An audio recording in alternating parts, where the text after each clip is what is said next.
be a part of the new middle class. Their next generation has a hunger to use the opportunity that society provides for them. Slow decision-making has resulted in a loss of opportunity. 2 years of sub 5% growth in the Indian economy has resulted in a challenging situation. We look forward to lower levels of inflation as compared to the days of double-digit rates of food inflation in the last 2 years. The country is in no mood to suffer unemployment, inadequate basic amenities, lack of infrastructure, and apathetic governance. The slowdown in India broadly reflects the trend in many economies.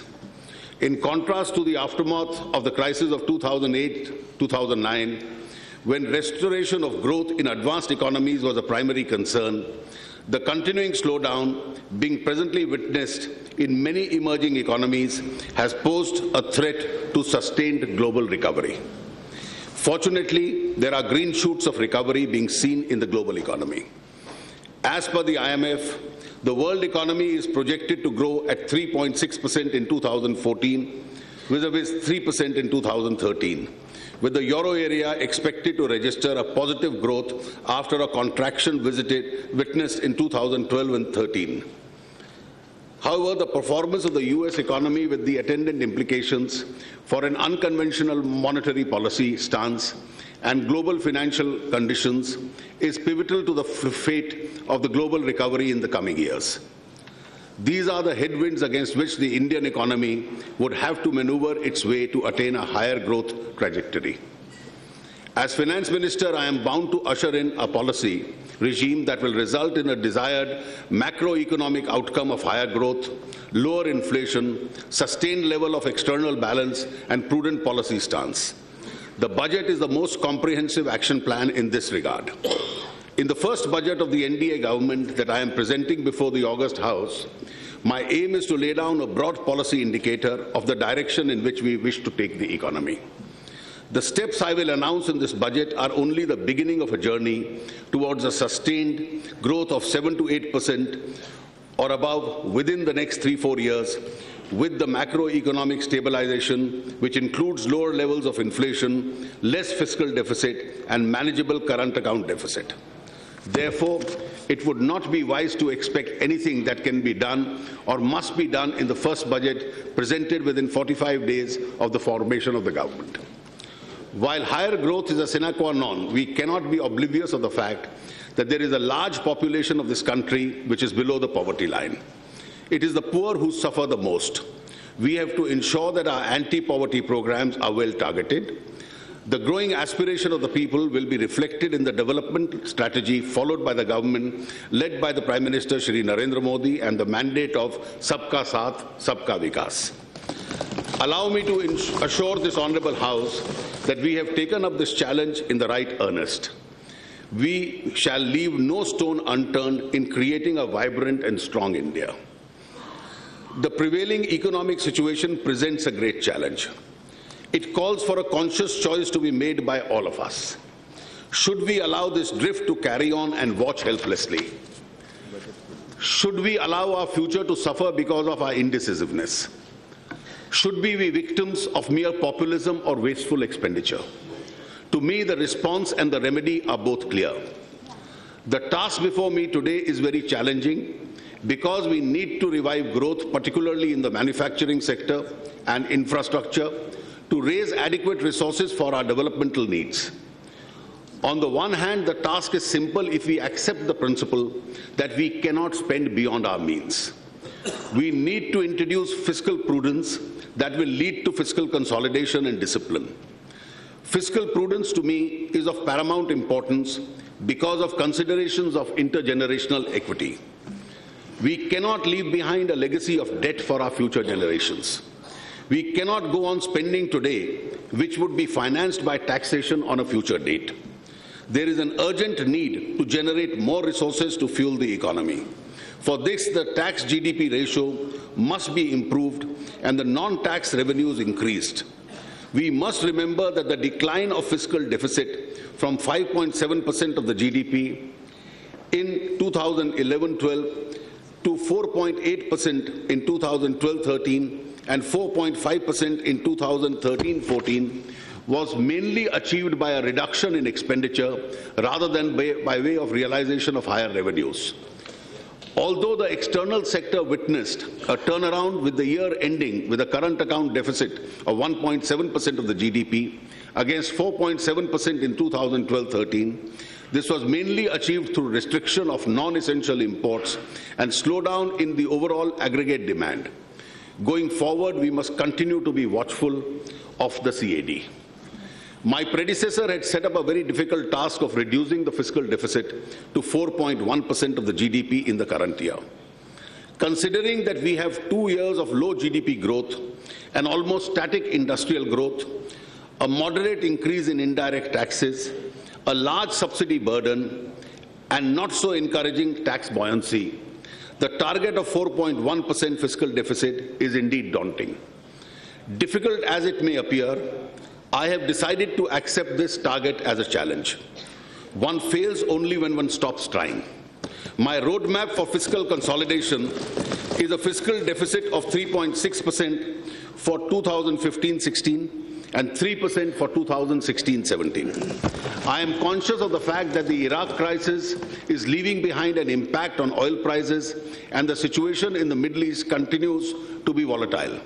Monsoon this year appears to be more unpredictable, while inflation has remained at elevated levels relative to what it is perceived as acceptable. There is a gradual moderation in the WPI recently, from a high of 7.35% in 2012-13 to 5.98 in 2013-14. But we are still not out of the woods. We must address fully the problem of black money, which is a curse on our economy. Faced with these adversities, we have no option but to undertake some bold steps in order to enhance economic activity, to spur growth in the economy. These steps are only the beginning of our effort to revive the growth spirit of the Indian economy. They are directional. Expenditure Management Commission. My government is committed to the principle of minimum government, maximum governance.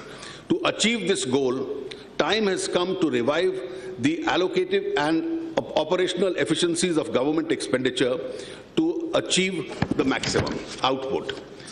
The government will constitute an Expenditure Management Commission which will look into various aspects of expenditure reform to be undertaken by the government. The Commission will give its interim report within this financial year. I also propose to overhaul the subsidy regime, including food and petroleum subsidies, and make it more targeted and provide full protection to the marginalized, poor, scheduled caste, scheduled tribes. A new urea policy would be formulated. The debate on whether to introduce the goods and services tax must now come to an end. We have discussed the issue for the past many years. Some states have been apprehensive about surrendering their taxation jurisdiction.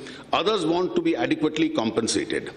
I have discussed the matter with the states both individually and collectively. I do hope we are able to bring a final solution in this course of this year and approve the legislative scheme which enables the introduction of the GST. This will streamline tax administration, avoid harassment of business, and result in higher tax collection both for the centre and the states. I assure all states that government will be more than fair in dealing with them.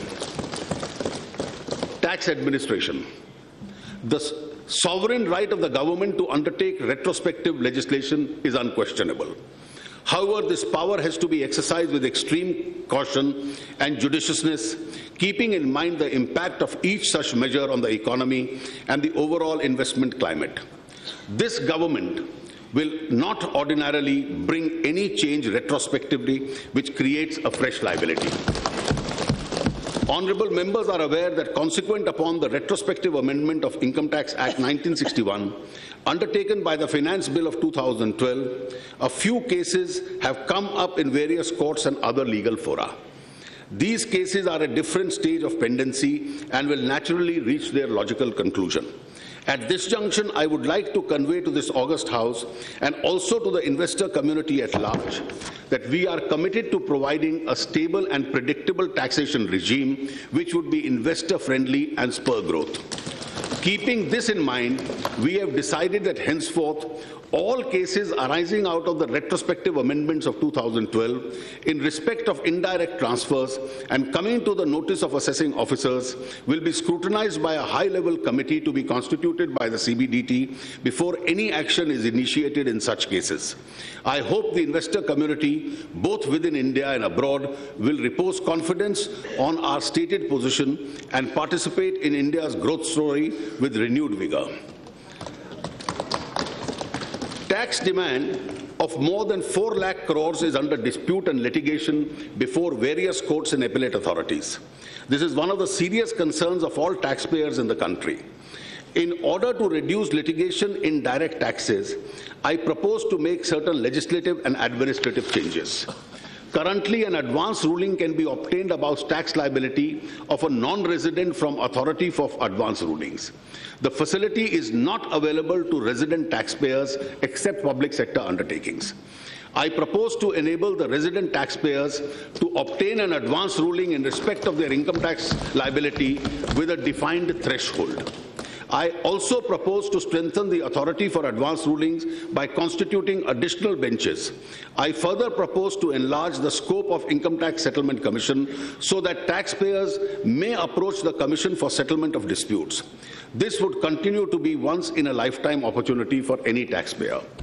As an administrative measure, I propose to set up a high-level committee to interact with trade and industry on a regular basis and ascertain areas where clarity in tax laws is required.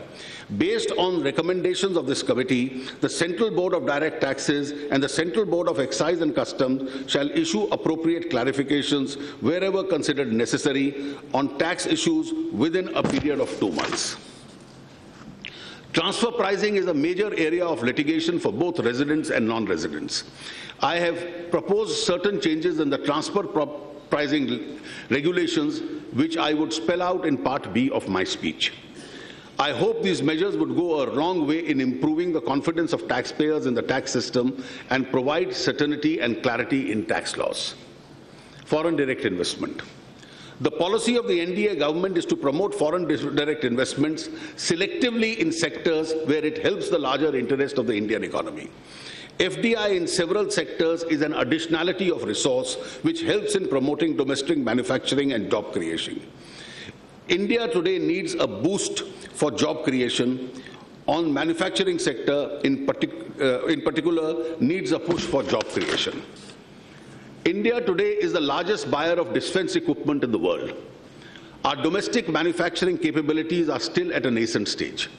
We are controlled by foreign governments, and foreign private parties are supplying our defense requirement to us at a considerable outflow of foreign exchange. Currently, we permit 26% FDI in defense manufacturing.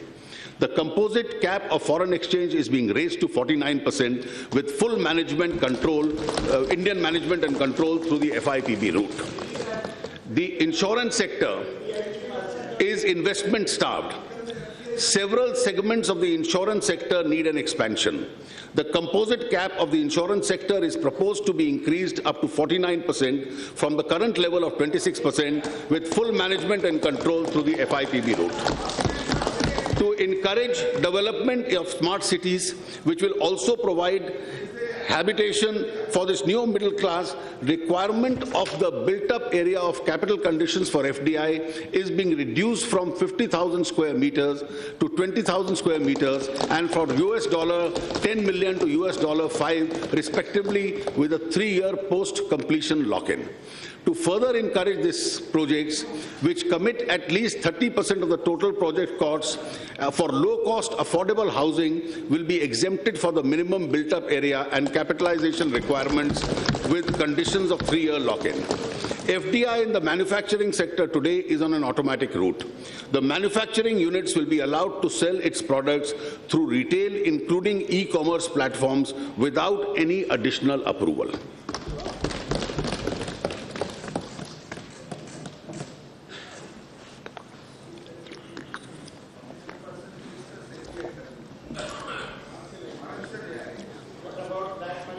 Back capitalization. Financial stability is the foundation of a rapid recovery.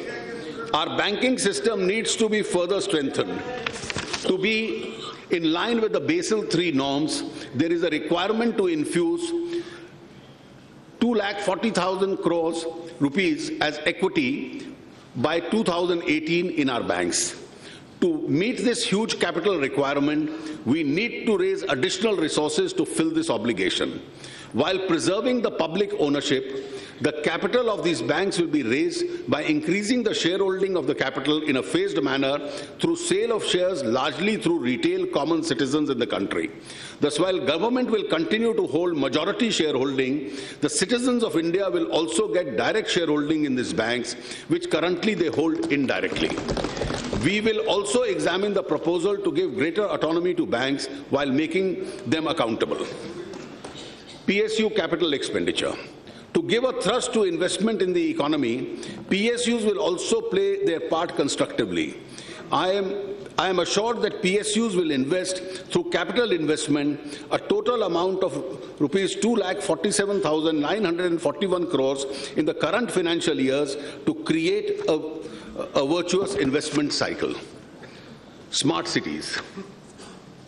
As the fruits of development reach an increasingly large number of people, the pace of migration from rural areas to the cities is increasing.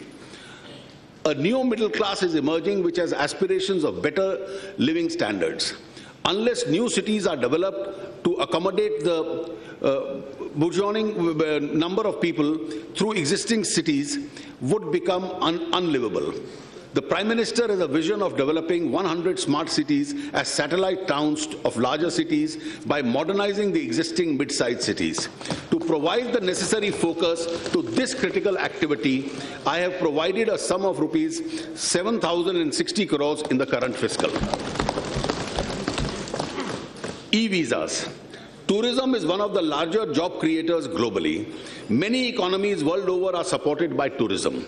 In order to give a major boost to tourism, the facility of electronic travel authorization, e-visas, would be introduced in a phased manner at 9 airports in India, where necessary infrastructure would be put in place within the next 6 months.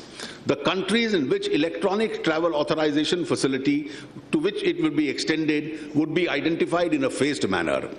This would further the facility of visa on arrival. REITs and InvestITs. Real estate investment trusts have been successfully used as instruments for pooling investment in several countries. I intend to introduce to provide necessary incentives for REITs which will have a pass-through for the purposes of taxation. As an innovation, a modified REITs type structure for infrastructure projects is also being announced as infrastructure investment trust, which would have a similar pass-through status for PPP and other infrastructure projects. These structures would reduce the pressure on the banking system while making available fresh equity. I am confident these instruments would attract long-term finance from foreign and domestic sources, including the NRIs. Kisan Vikas Patras was a very popular instrument among small saving. I plan to introduce the instrument to encourage people who have banked and unbanked saving to invest in these instruments. Skill India. A national multi-skill program called Skill India is proposed to be launched. It would skill the youth for an emphasis of employability and entrepreneurial skills. It will also provide training and support for traditional professions like welders, carpenters, cobblers, masons, blacksmiths, weavers. Convergence of various schemes to attain this objective is also proposed. The Pradhan Mantri Krishi Sinchai Yojana. Bulk of our farmlands are rain-fed and dependent on monsoons. Therefore, there is a need to provide assured irrigation to mitigate risk. To improve access to irrigation, we propose to initiate a scheme, Pradhan Mantri Krishi Sinchai Yojana. I propose to set aside 1,000 crores for this purpose. Swachh Bharat Abhiyan. The need for sanitation is of utmost importance. Although the central government is providing resources within its means, the task of total sanitation cannot be achieved without the support of all. The government intends to cover every household by total sanitation by the year 2019, the 150th year of the birth anniversary of Mahatma Gandhi, through the Swachh Bharat Abhiyan. Gujarat has demonstrated successfully the urban development model of urbanization of rural areas, through which people living in rural areas can effectively get civic infrastructure associated services.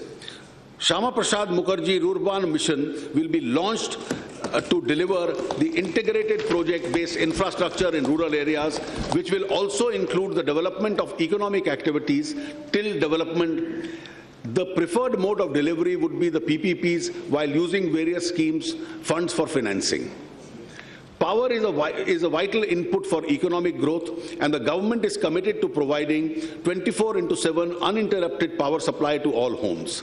The Deen Dayal Upadhyay Gram Jyoti Yojana for feeder separation will be launched to augment power supply to the rural areas and strengthening the sub-transmission and distribution systems. I propose to set aside 500 crores for this purpose.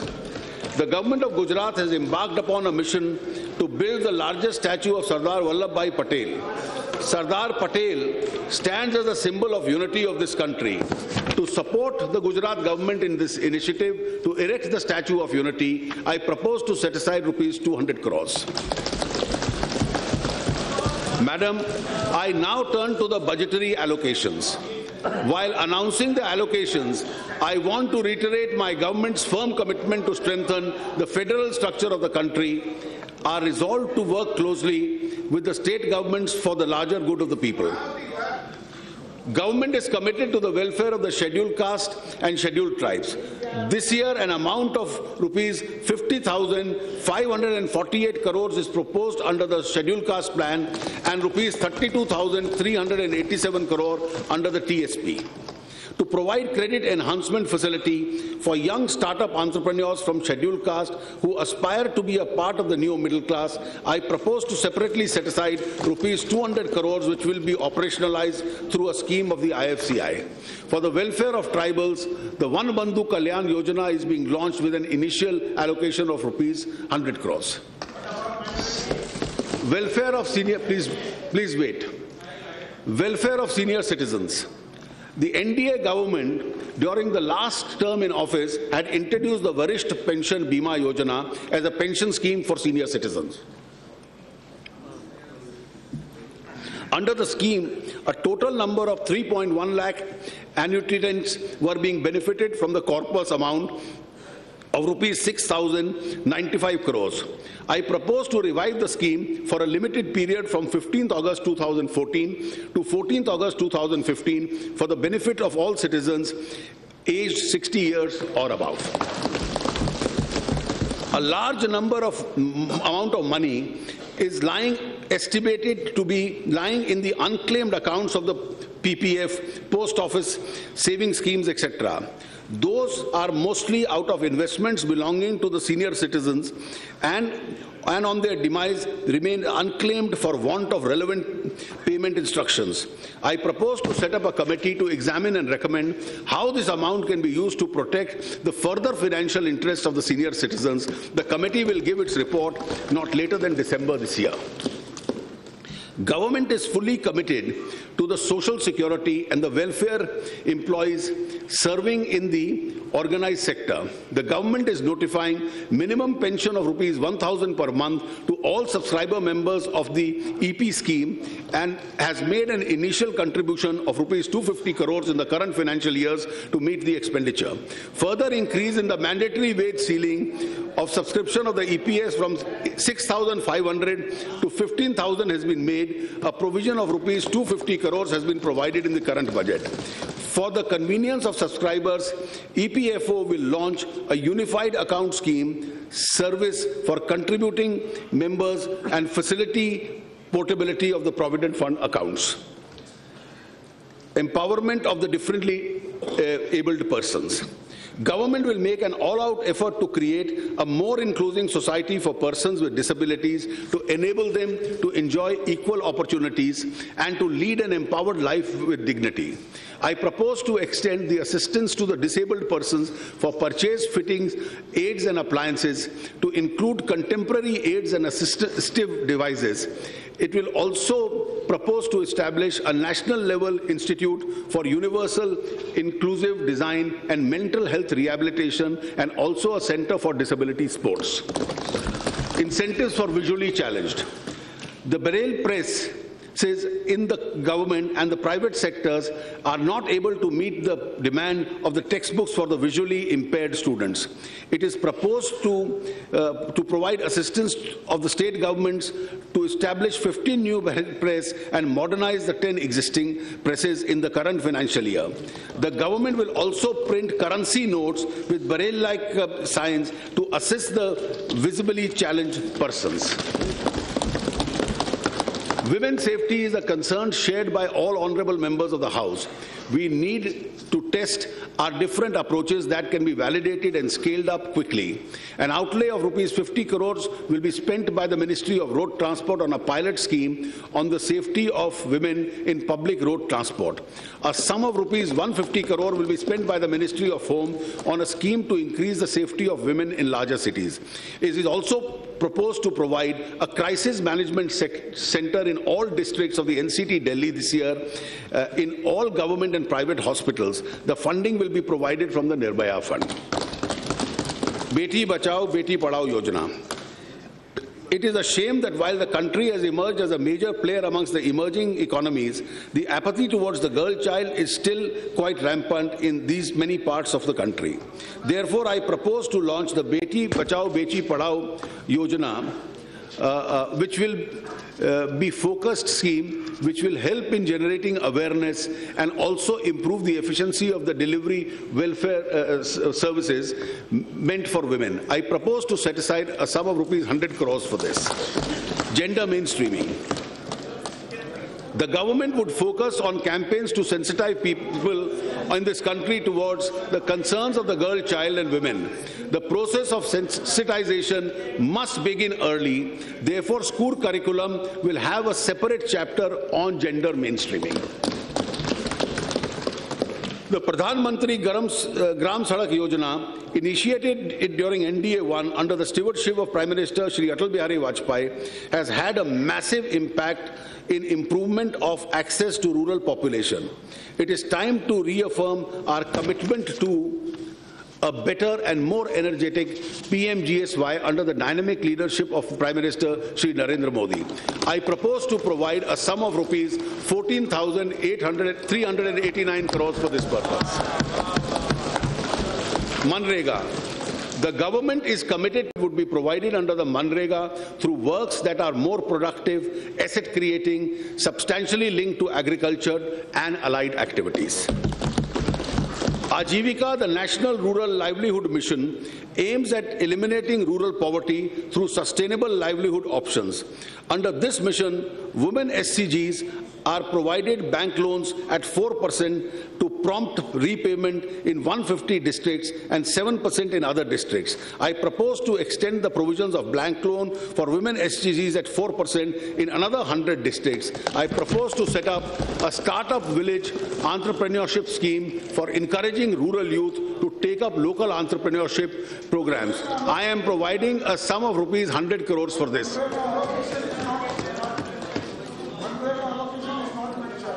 The amount is there, don't worry. It's maintained. Not mentioned that, that's why I'm asking. Never happened. The rural housing scheme has benefited a large percentage of rural population who have availed credit through rural housing programs. I propose to increase the allocation for 2014-15 to 8,000 crores for National Housing Banking Program with a view to expand and continue to support rural housing in the country. To give an added impetus to the watershed program in the country, I propose to start a new program called the Nirnanchal with an initial outlay of rupees 2,142 crores in the current financial year. Backward Region Grant Fund is being implemented in 272 backward districts in 27 states to fill the critical gap in the development of basic infrastructure facilities for capacity building of panchayats, gram sabhas in the backward areas. It is proposed to restructure the BRGF to address inter-district inequalities to ensure the backward sub-district units within the state get adequate support. Many of our drinking water resources have excess impurities like fluoride, arsenic, and man-made contaminations due to untreated sewerage, industrial effluents, and leaching of pesticides and fertilizers. It is proposed to earmark rupees 3,600 crores under National Rural Drinking Water Program for providing a safe drinking water, approximately 20,000 habitations affected with arsenic, fluoride, heavy toxic elements, pesticides, fertilizers through community water purification plants in the next 3 years. To move towards health for all, two key initiatives, that is the free drug service and free diagnostic service, would be taken up on a priority.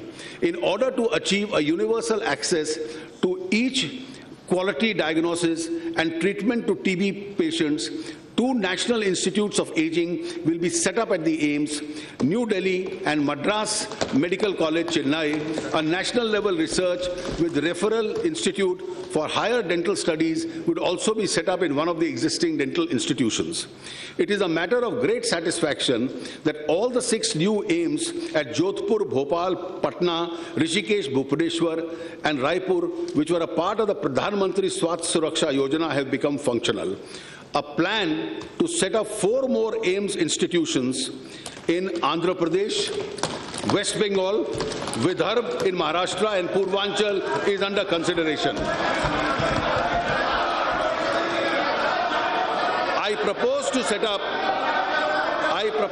up rupees 500 crore for this. Presently, please wait for the next sentence. आगे आ रहा है. Please.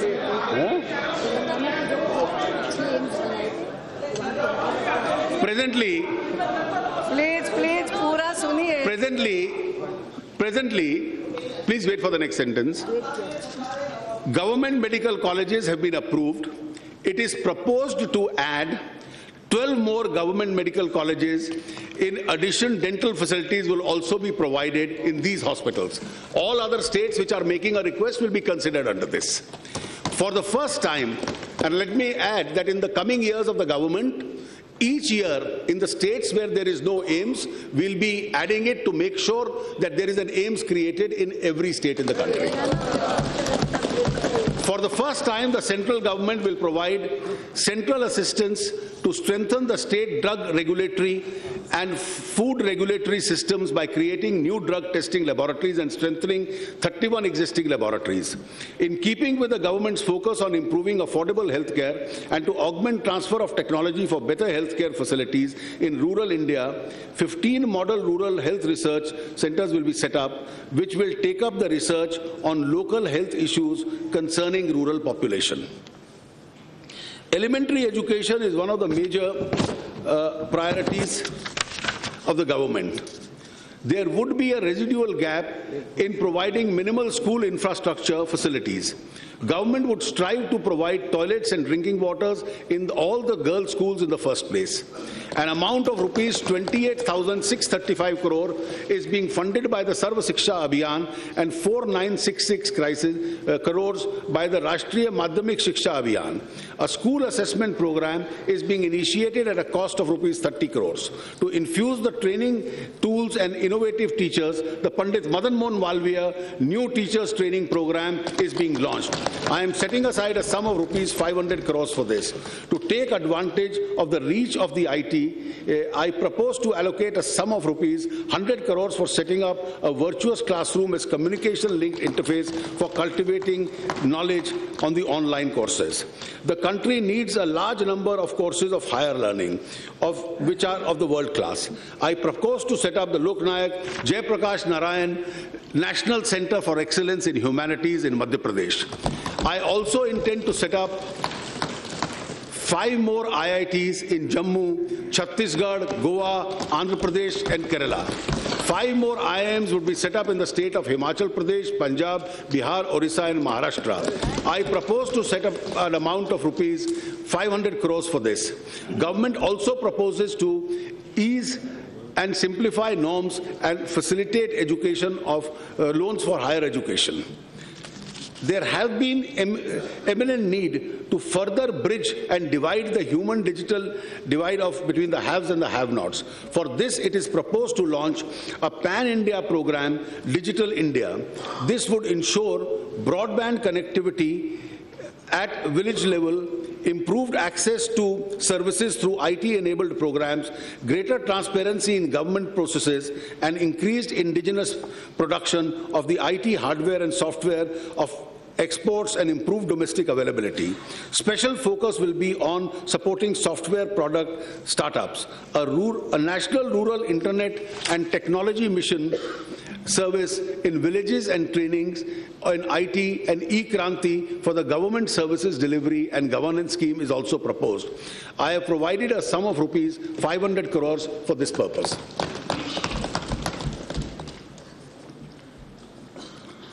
A program for promoting good governance would be launched. I propose to set up a sum of rupees 100 crores for this purpose. So far, around 400 permissions for setting up community radio stations have been issued. To encourage the growth of this sector, a new plan is being taken up with an allocation of rupees 100 crores. The scheme would support 600 new and existing community radio stations. The Film and Television Institute Pune, the Satyajit Ray Film and Television Institute Calcutta are proposed to be accorded the status of institutes of national importance and national centers of excellence in animation, gaming, special efforts will be set up. Urban renewal. It is time that our cities and towns undergo urban renewal and become better places to live in. While developing housing and other infrastructure, both physical and economic, which can have various local variations, 4 fundamental activities must underpin such development. There are provision for safe drinking water and sewerage management, use of recycled water for growing organic fruits and vegetables, solid waste management and digital connectivity. It will be the vision of the government that at least 500 such habitants must be provided support while harnessing private capital and expertise through PPPs to renew their infrastructure services in the next 10 years. Pooled municipal debt obligations. This facility was set up in 2006 with participation of several banks to promote finance infrastructure projects in urban areas on the shared risk basis. Present corpus of this facility is rupees 5,000 crore. The government has a major focus of providing good infrastructure, including public transport, waste disposal, sewage treatment, and safe drinking water in urban areas. In keeping with the Honorable Prime Minister's vision of urban areas, it is proposed to enlarge 50,000 crores with extension of facility by 5 years to March 31, 2019. Urban metro projects have proved to be very useful in decongesting large cities. For 2 million plus cities, planning of the metro phase must begin now. Government will encourage development of metro rail system, including the light rail system in the PPP mode, which will be supported by the central government through the VGF. In the current financial year, I propose to set aside a scheme of rupees 100 crores for the metro projects of Lucknow and Ahmedabad. The government is committed to an endeavor to have housing for all by 2022. For this purpose, I intend to extend the additional tax incentive on housing loans to encourage people, especially the young, to own their houses. I proposed of setting up a mission of low-cost affordable housing, which will be anchored by the National Housing Bank schemes, which will be involved to incentivize the development of low-cost affordable housing. I propose to allocate this a sum of rupees 4,000 4,000 crores for the National Housing Bank in view to increase the flow of cheaper credit and affordable housing for the urban poor, economically weaker section, LIG segment. I have already outlined some other incentives such as easier flow of FDI in this sector. Government is willing to examine other suggestions which would spurt growth in this sector. I also propose to add an inclusion of a slum development in the list of corporate social responsibility activities to encourage private sector to contribute more towards this activity. A national program in the mission mode is urgently required to halt the deteriorating malnutrition situation in the country. At present, interventions are not adequate. A comprehensive strategy, including detailed methodology, costing timelines, and monitoring targets will be in place within 6 months. Minorities. A program for the upgradation of skills and training in the ancestral arts for development of minorities, called the Upgrading of Traditional Arts and Resource Goods, would be launched to preserve the traditional arts crafts with a rich heritage. An additional amount of rupees 100 crores for modernization of madrasas has been provided in the Department of School Education.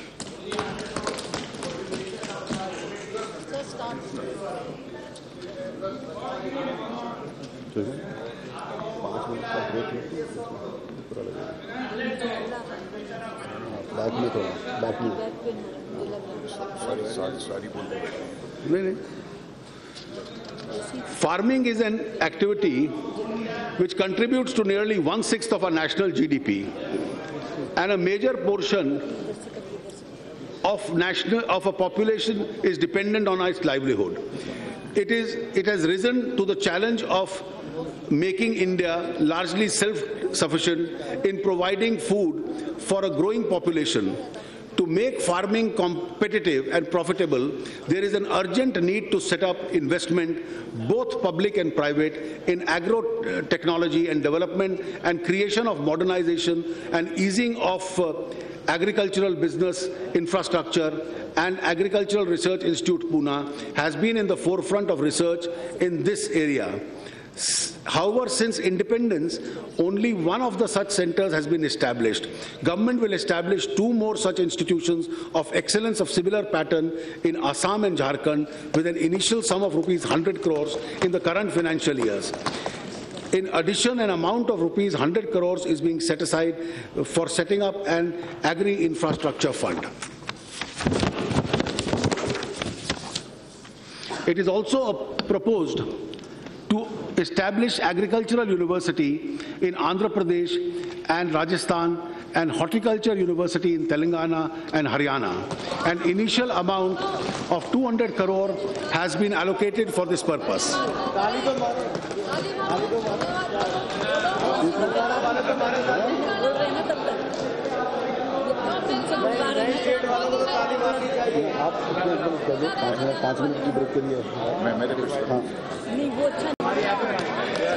Can we have a, Madam Speaker, can we have a 5-minute break? 5 minute के लिए. 5 minutes, then I'll continue to read.